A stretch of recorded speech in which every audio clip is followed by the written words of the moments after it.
बिहार में 60% से ज्यादा लोग हैं जो बदलाव चाहते हैं। वो किसी जाति के हों, किसी वर्ग के हों, किसी दल के समर्थक हों, किसी विचारधारा के हों, बदलाव सब चाहता है। क्योंकि 1990 में भी देश का सबसे गरीब और पिछड़ा राज्य था बिहार। 2005 में जब नीतीश भाजपा की सरकार बनी तब भी देश का सबसे गरीब और पिछड़ा राज्य था बिहार। और आज 2025 में भी देश का सबसे गरीब, पिछड़ा, बेरोजगार, पलायन वाला राज्य है बिहार।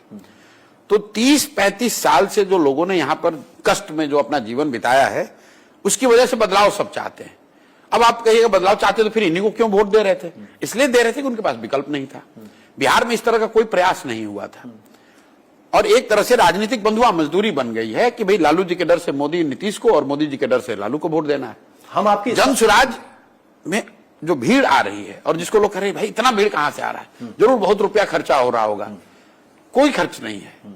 भीड़ इसलिए आ रही है कि समाज में 60% से ज्यादा लोग बदलाव चाहते हैं। एकदम साइंटिफिकली आपको मैं कह रहा हूं। अब जनसुराज पर, हम पर, जनसुराज के नेताओं पर, कार्यकर्ताओं पर और हम लोग की विचारधारा जो कार्यक्रम हमारा है उसकी एक तरह से जांच और उसका टेस्ट होना है। समाज के सामने विकल्प है कि बदलाव अगर आप चाहते हैं तो एक बात तो तय है कि जो इनकम्बेंट है उसको जाना है। बच गया 2 विकल्प, एक लालू जी का लालटेन और एक जनसुराज। तो या तो अब जनता जो 15 साल जंगल राज उन्होंने भोगा है उसी लालटेन को वापस ले आए, या फिर एक नया प्रयोग जो जनसुराज है इसके साथ चले।